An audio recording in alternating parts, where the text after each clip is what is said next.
주여 아버지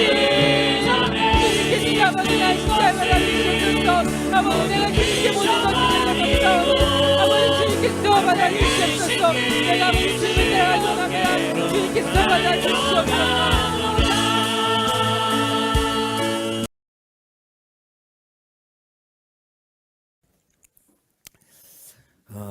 오늘은 우리 내가 이걸 잘못 갖고 왔나?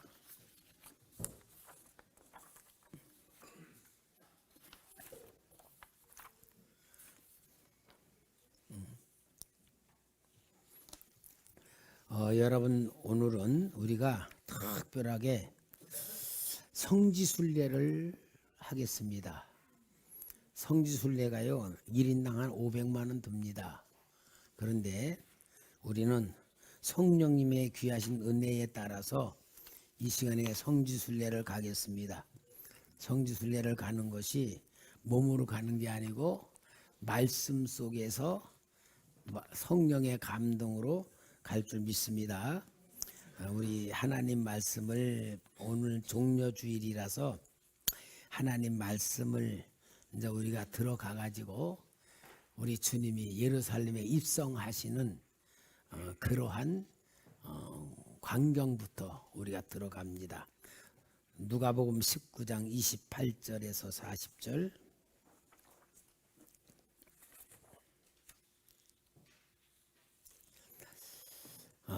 28절에서 40절까지 보겠습니다.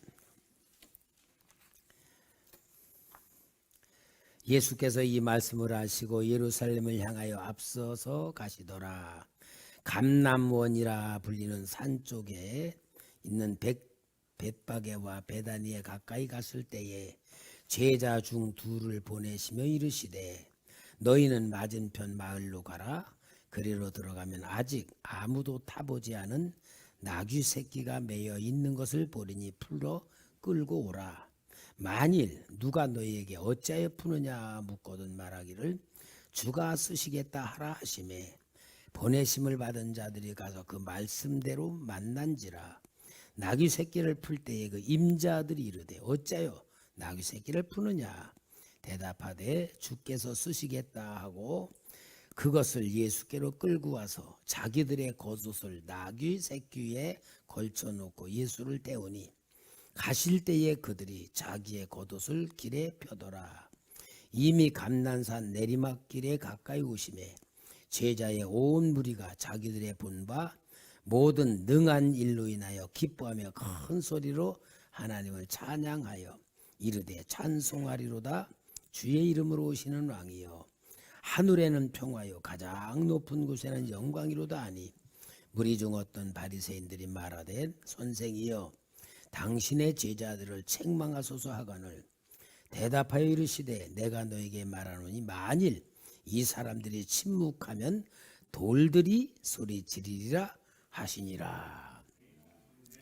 자, 우리 예수님께서 예루살렘으로 들어가시기 전에 벳바게 베다니는 우리 나사로가 사는 그 동네입니다.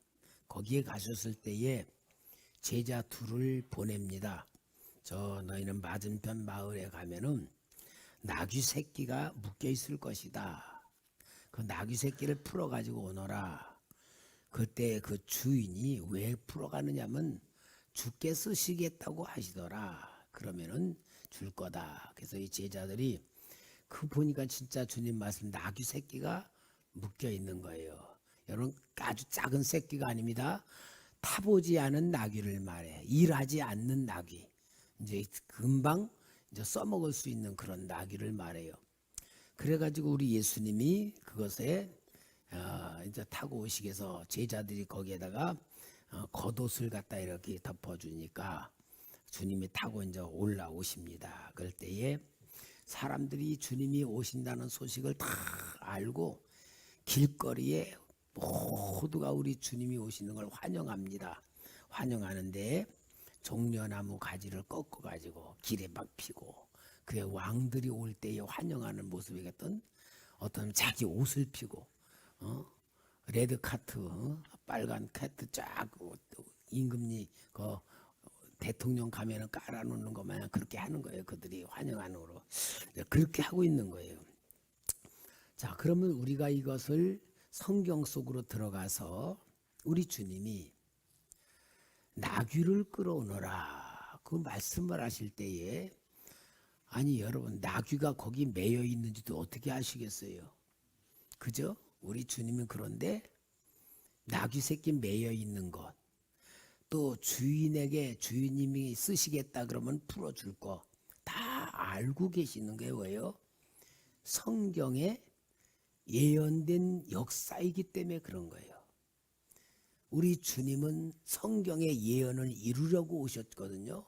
그러니까 주님이 즉흥적인 행동하는 게 아니고 성경에 자신에 대한 예언이 되어 있는 사역을 이루기 위해서 그렇게 하시는 겁니다. 그러니까 우리는 모르고 있지만 주님은 다 알고 행하시는 거예요. 그러니까 우리는 주님이 알고 행하신다는 것을 알기만 해도 믿음이 가는 거예요. 자, 그 예언이 스가랴서 9장 9절 말씀에 나와요. 스가랴서 9장 9절에 같이 읽어볼까요? 시작.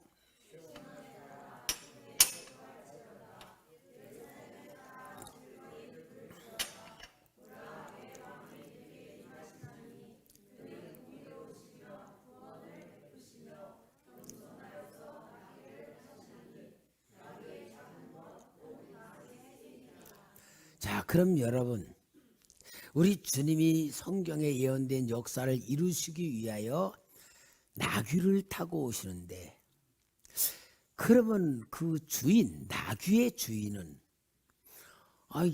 돈도 안 주고 사가는 것도 아니고, 아니 자기 나귀 새끼를 갖다가 가져가겠다고 허락도 안 받고 막 제자들이 풀어가지고 끌고 가는데 주님이 쓰시겠다고 하니까 내드린단 말이에요. 그럼 이 나귀의 주인, 정말로 주님이 쓰시겠다고 하는데 자기 나귀를 내어드릴 만큼 이 주인은 예수님을 아는 사람이기 때문에 그럴까요? 모르기 때문에 그럴까요? 아는 거예요. 그게 믿음이에요. 여러분, 우리는 내가 주님을 아는 것보다 실은 주님이 나를 더 잘 알고 계시는데, 주님이 나를 알고 계시겠다는 것을 아는 것이 믿음이에요. 여러분, 이게 나귀 새끼를 기꺼이 내드릴 수 있을 만한 관계 맺음이에요. 여러분, 세상에 우리는 어떻게 살아요? 내 거로 살아가. 내 거. 우리가 헌금을 드리는데 그 헌금은 실은 내 거가 아니라 주님 거예요. 왜 주님 겁니까? 왜 주님 거죠? 내가 드리는 헌금이 왜 주님 거죠?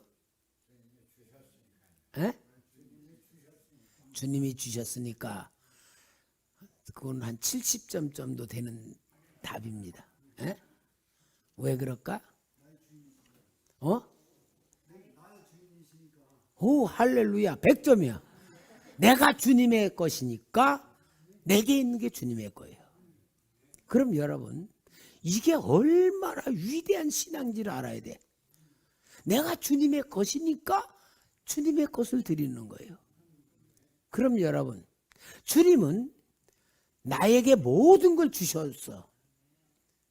사랑으로 주요. 근데 우리가 주님의 거라고 인정하면 주님이 더 기뻐하시는 거야. 근데 주님이 우리 다 줘서 주님의 것임에도 불구하고 내 거라고 생각하면서 주님 앞에 드려. 그럼 뭐가 나올까? 내가, 나라는 주체의식이 주님 앞에 드리는 거야. 그럼 뭐가 나오냐? 대가가 나와. 요구를 해.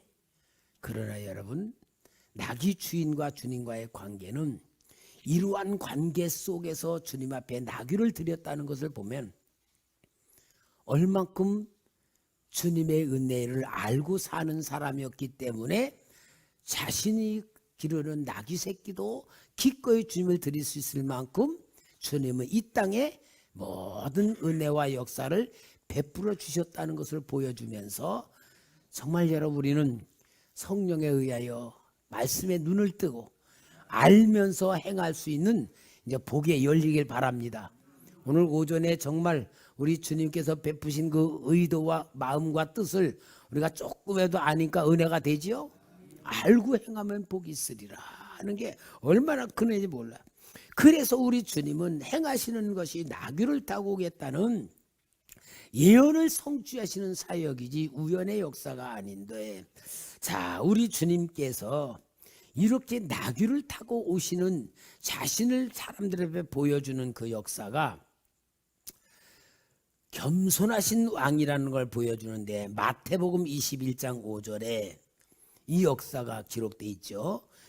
시온의 딸에게 이르기를 네 왕이 내게 임하시나니 그는 겸손하여 나귀 곧 멍에 매는 짐승의 새끼를 탓도다 하라 하였느니라. 여러분 우리 주님은 여기에 보던 왕들이 어떤 성읍을 방문을 할 때는 말을 타고 아주 신 말을 타고 정말 자기 권위를 내세우고 가든지, 아니면 더 큰 도시를 갈 때는 병거 왕의 마차를 타고 가면서 많은 호위들을 데려가는 건 뭐냐? 자기의 권위, 자기의 권세를 보여주는 거야, 위엄을. 그런데 우리 예수님은 왕이라고 하시면서도 나귀를 타고 가시는 것은 겸손이라고 하는 것인데, 우리가 아이고 내가 겸손, 그게 아니에요.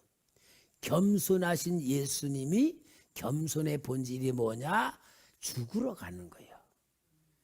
여러분 죽는 사람에게 내 자존심이 있어요? 내 체면이 있어요? 아무것도 없잖아. 죽으러 가는 제물로 가시는 주님이에요.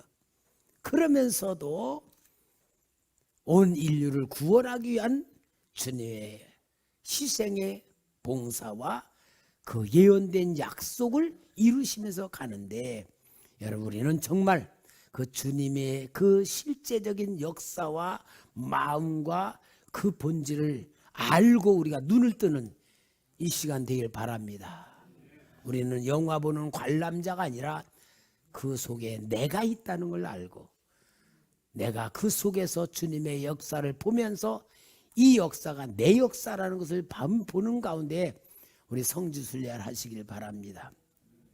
자, 그 다음에 마태복음 21장 8절에서 11절 봅니다. 무리의 대다수는 그들의 겉옷을 길에 펴고 다른 이들은 나뭇가지를 베어 길에 펴고 앞에서 가고 뒤에서 다른 무리가 소리 높여 이르되 호산나 다윗의 자손이여 찬송하리로다. 주의 이름으로 오시는 이여 가장 높은 곳에서 호산나 하더라. 예수께서 예루살렘에 들어가시니 온 성이 소동하여 이르되 이는 누구냐 하거늘 무리가 이르되 갈릴리 나사렛에서 나온 선지자 예수라 하니라. 자신들의 겉옷을 길에 펴고 환영하는 것은 예수님을 환영하는 신앙의 고백이고 정말 기쁨으로 받아들이는 사람들의 마음이죠.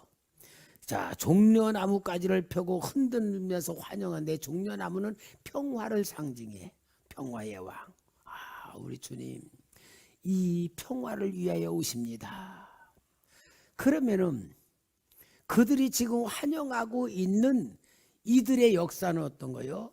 전쟁하는 역사 아니잖아요. 로마가 온 세계를 다스리니까 평화의 시대예요. 여러분 옛날에는요, 나라와 나라가 매년 전쟁을 할 때가 많아. 왜? 농사를 다 지어놨어. 이제 겨울에는 전쟁하는 거야. 전쟁을 해가지고 그들이 농사 지은 거 뺏어와.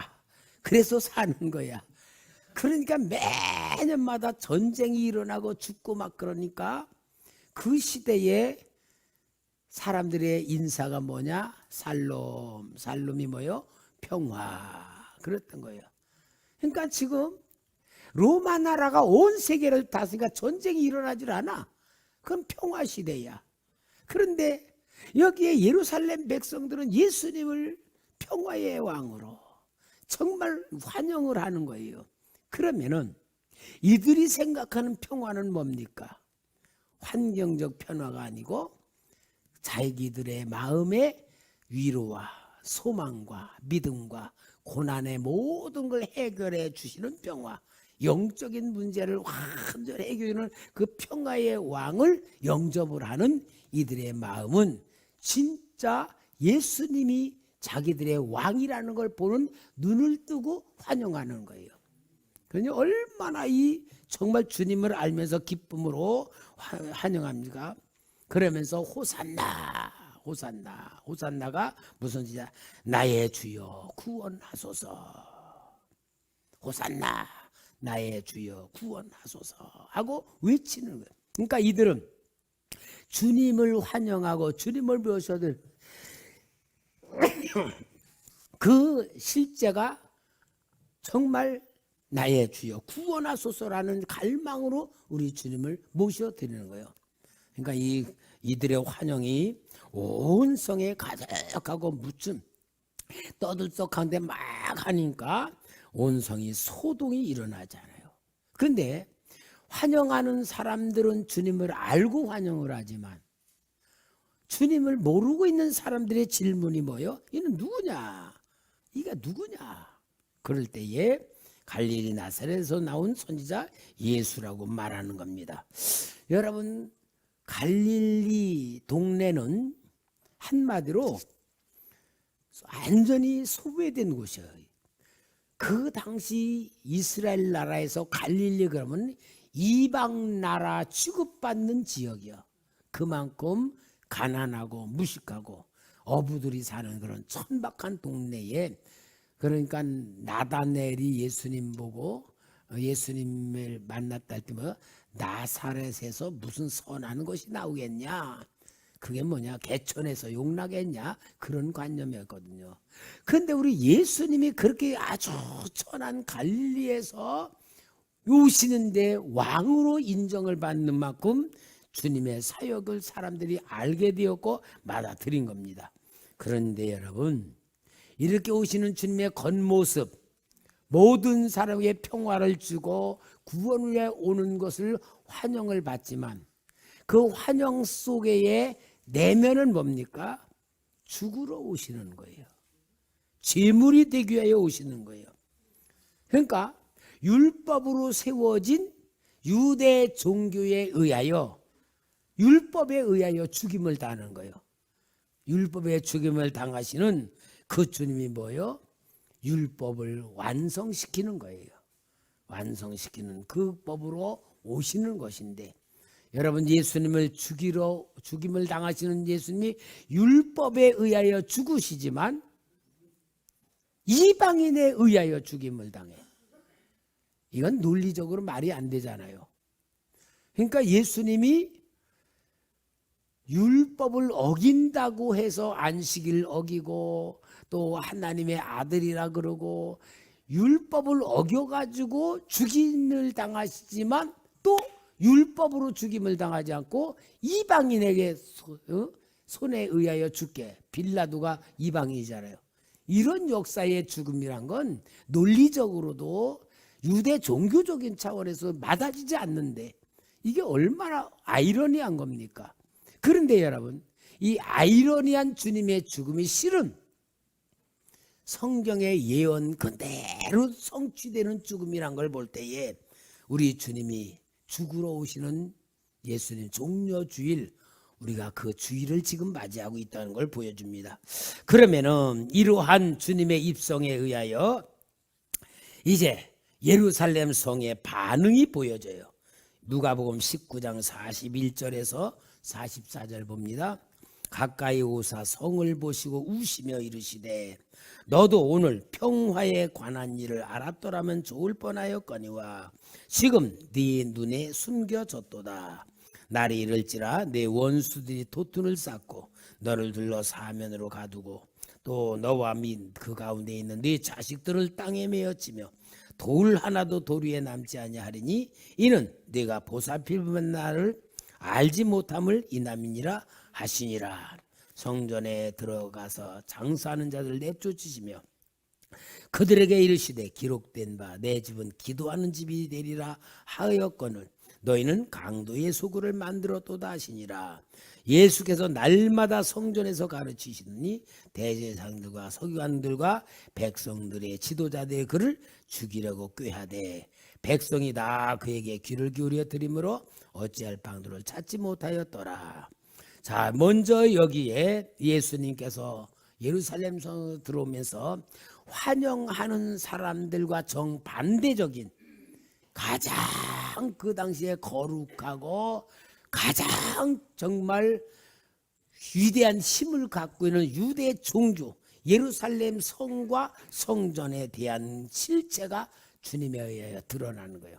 그러니까 여러분, 가짜와 진짜, 짝퉁과 진짜 명품과는 겉은 똑같대.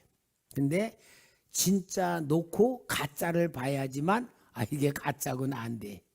그죠 여러분? 그러니까 세상에는 진짜가 있고 가짜가 있어요. 근데 진짜라고 말하는 게 참 기름, 그죠? 참 기름이 진짜 기름이란 말이잖아. 참 그게 사람들이 하도 못 믿으니까 참 기름이라 그런 거래. 여러분 그와 마찬가지요. 예루살렘의 그 성은 평화의 도시야. 그리고 예루살렘 성전은 거룩한 성전이야. 모든 사람들이 거기는 하나님이 계신다 하고 바라보고 믿고 기도하는 장소예요. 그런데 우리 예수님께서 입성하시면서 슬퍼하시는 게 뭐예요? 예루살렘 성을 향하여 우시는 거예요. 오늘 여기 40일 42일 가까이 오사 성을 보시고 우시며 이르시되 너도 오늘 평화에 관한 일을 알았더라면 좋을 뻔했거니와 지금 네 눈에 숨겨졌도다. 그러니까 예루살렘 성이 이름은 평화의 성이고 겉으로는 진짜 호화스럽고 안정된 것 같지만 실제로는 하나님의 진노의 심판에 놓여 있다는 걸 보여주는 겁니다. 그러니까 여러분, 사람의 눈으로 보는 거하고 영적인 실체는 다르다는 거예요.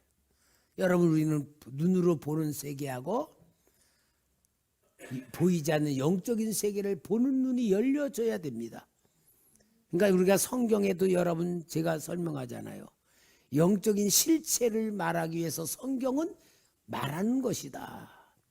영적인 실체가 하나님에 대해서 하나님도 성부, 성자, 성령님, 그 다음엔 사탄의 역사, 마귀는 사탄, 마귀, 귀신들, 그 다음에 우리 구원받은 성도들의 영혼, 그리고 신분, 그 다음에 영원한 하나님의 나라.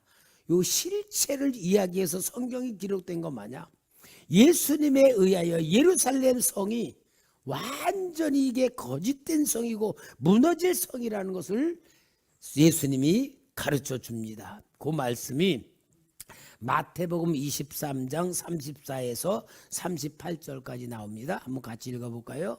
시작. 그러므로 내가 너희에게 선지자들과 지혜 있는 자들과 서기관들을 보내매 너희가 그 중에서 더러는 죽이거나 십자가에 못 박고 그 중에서 더러는 너희 회당에서 채찍질하고 이 동네에서 저 동네로 따라다니며 박해하리라. 그러므로 의인 아벨의 피로부터 성전과 제단 사이에서 너희가 죽인 바가레의 아들 사가랴의 피까지 땅 위에서 흘린 의로운 피가 다 너희에게 돌아가리라. 내가 진실로 너에게 이르노니 이것이 다 이 세대에 돌아가리라. 예루살렘아 예루살렘아 선지자들을 죽이고 내게 파송된 자들을 돌로 치는 자여, 암탉이 그 새끼를 날개 아래에 모음같이 내가 네 자녀를 모으려고 한 일이 몇 번이더냐. 그러나 너희가 원하지 아니하였도다.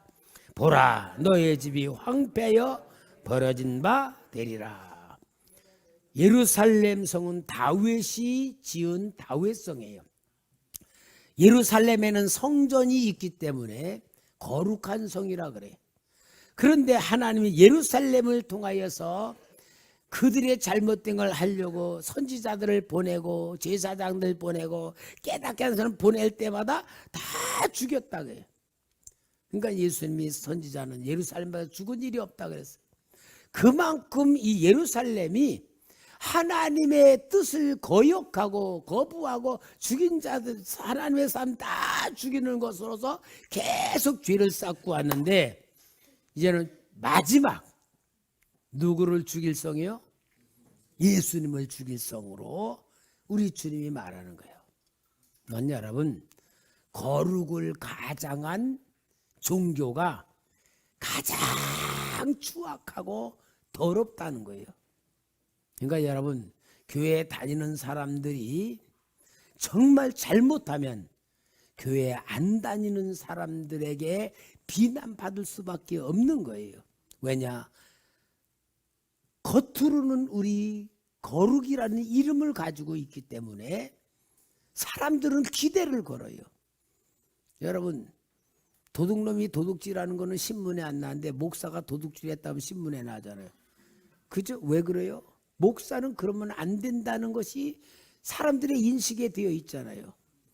그만큼 하나님께서 우리 거룩이라는 명예를 가지고 뜻을 이루려고 하는데, 이 거룩한 곳에서 하나님의 거역하는 역사, 더러운 죄를 할 때는 더 비참하게 망해지는 거예요. 여러분, 우리가 항상 긍정 속에서 부정을 볼 줄 알아야 되고 부정 속에서 긍정을 봐야 되는데, 오늘 이 시대야말로 정말 우리 교회들이 다시 한번 일어나야 되고 주의 종들이 다시 한번 일어나야 될 것이 이때에 가장 진짜 시급한 때인 줄 믿습니다. 우리 주님에 의하여 이 성이 멸망당할 선언을 받게 돼. 왜냐? 이제 사나흘 있으면 예수님이 이 성에서 죽임을 당할 것을 보고 예언하는 거예요.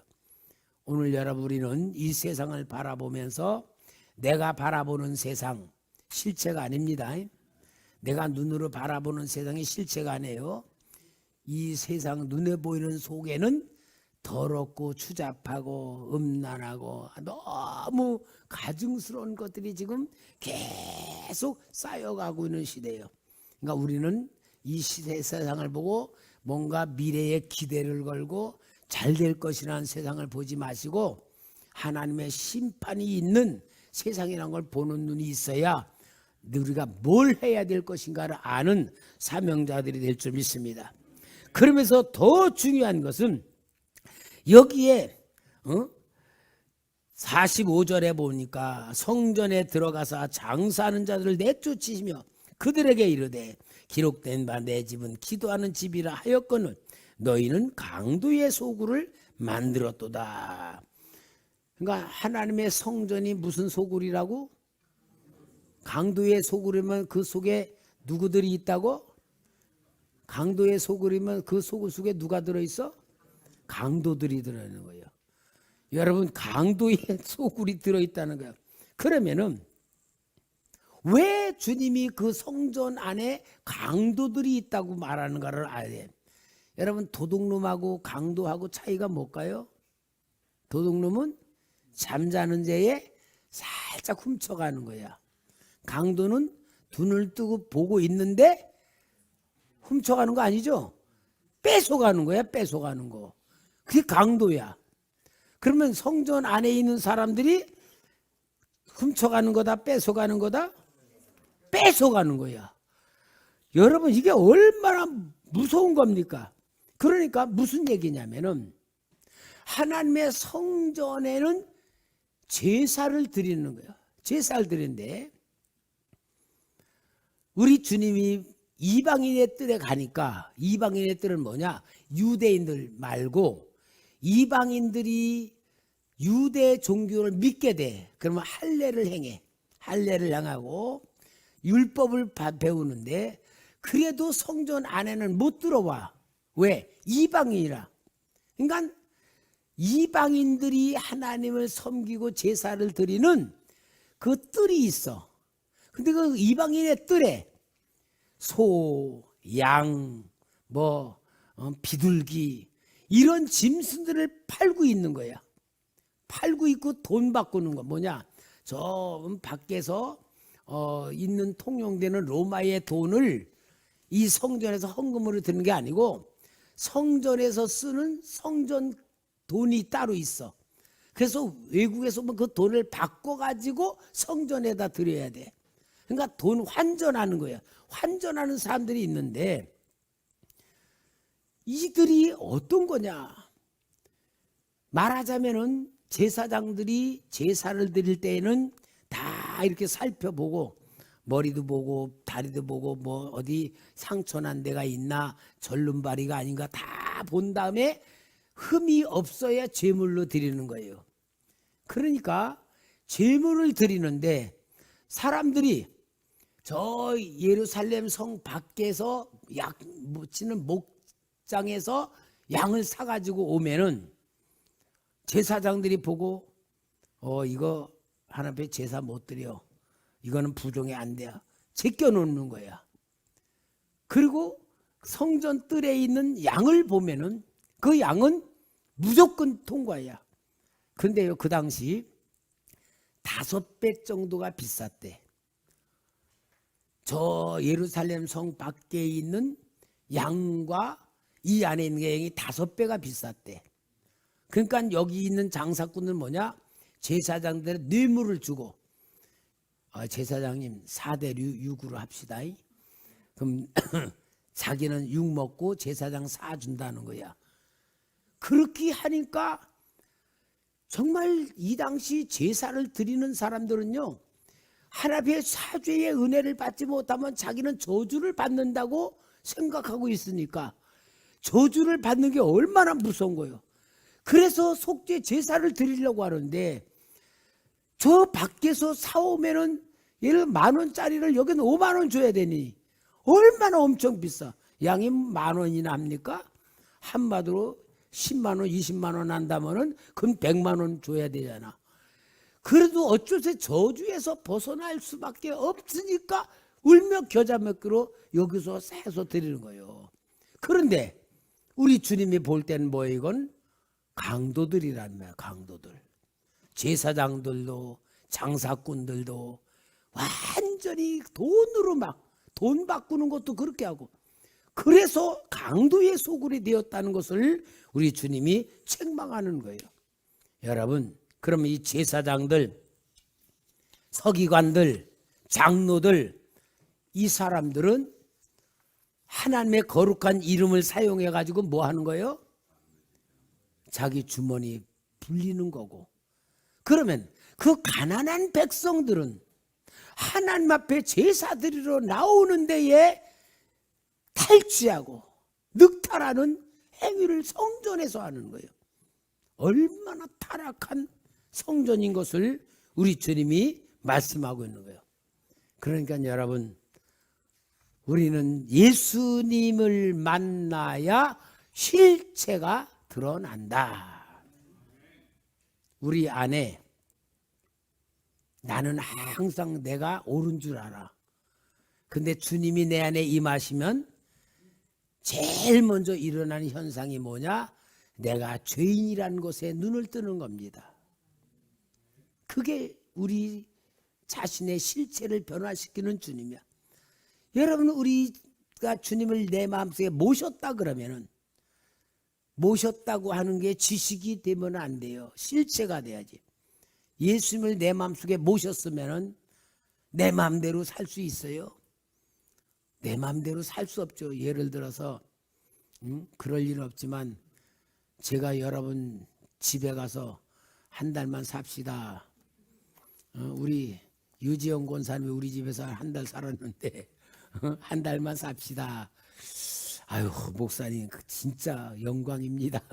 아이고, 목사 어서 오세요. 그러겠어요. 아이고, 목사님 미쳤어요.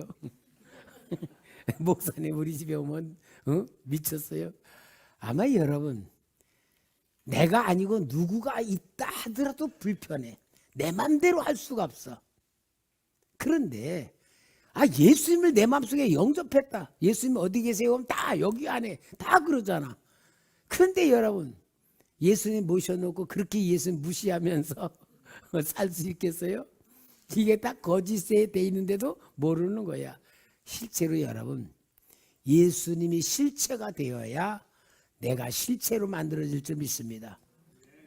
생각하는 것도 마음대로 할 수 없고 행동하는 것, 말하는 것도 마음대로 할 수 없잖아요. 근데 여러분, 주님과 나와의 이렇게 돼 있으면요 안 되더라고요. 주님이 내 안에 들어오셔서 내 생각과 마음과 모든 걸 다 주님의 것이라고 고백되고 인정하면요, 내가 그리는 그림이 필요 없고 내가 원하는 게 필요 없고 다 완전히 주님의 은혜, 주님의 사랑을 알고 행하면요 마음의 천국 되더라고요. 여러분, 마음의 천국이 이루어지는 거예요. 내가 원하는 게 필요 없어요. 왜? 주님이 나보다 더 나를 잘 아시니까. 바로 여기에 우리 주님을 마음속에 모시고 그 주님의 사랑 속에서 우리가 실체를 찾아내야 됩니다. 여러분, 여기에 강도의 소굴이 된 하나님의 성전, 하나님의 진노로 인하여 완전히 무너질 수밖에 없는 심판의 선언을 받는 거예요. 그게 AD 70년에 실제로 이루어졌잖아요. 그죠? 오늘 여러분, 우리는 70년이 아니고 실제로 죽음이란 게 가까워질수록 내가 갖고 있던 게 허상이고 헛된 거고 잘못된 거라고 눈을 뜨게 되는 거예요. 근데 여러분, 우리는 정말 주님의 은혜 중에 은혜가 뭔 줄 알아요? 죽을 때에 내 인생의 실체가 드러나면 지옥 갑니다. 근데 우리는 내가 살아가면서 내 인생의 실체를 내가 자꾸 알아줘가, 깨달아줘가. 그게 신앙생활이고 훈련이에요. 그래서 우리는 하나님 입장에서 생각하고 말하고 행동한다는 게 이게 뭐냐? 실은 내가 무너지는 삶이야. 내가 무너지는 삶이고 주님이 세워지는 삶이 신앙생활 훈련하는 거예요. 예수 믿는 사람은요 고집이 있으면 안 돼요. 여러분, 고집이란 건 무서운 죄의 악입니다. 고집 있으면 안 돼. 우리는 항상 나라는 생각 가지고 살지 말고 주님에 의하여 하나님 입장 생각하며 살고 상대방 입장 생각하며 살면은 진짜 우리는 만들어지는 성전이 될 줄 믿습니다. 우리 주님이 나를 깨끗하게 하시는 역사가 강제가 아니라 사랑과 은혜로 나를 만들어갈 때는 우리는 정말 은혜 속에, 감사 속에, 사랑 속에 내가 거룩해집니다. 2000년에 우리 주님 오셨을 때, 세상에 오셨을 때는 예루살렘 성이 무너짐을 예언하고 성전이 처참하게 황폐될 걸 예언하셨고 그게 그대로 이루어졌어요. 만약에 예수님이 십자가에 죽으시고 삶에 부활하신 사건을 유대 종교 지도자가 진짜로 믿었고 주님의 말씀대로 회개를 했다면 그 성전은 존재했겠죠? 예루살렘 성은 존재했겠죠? 그러나 부활하신 주님까지도 그 소식을 못 전하도록 막았던 거짓된 종교가 주님의 예언에 망할 수밖에 없었던 거예요. 오늘 우리도 마찬가지예요, 여러분.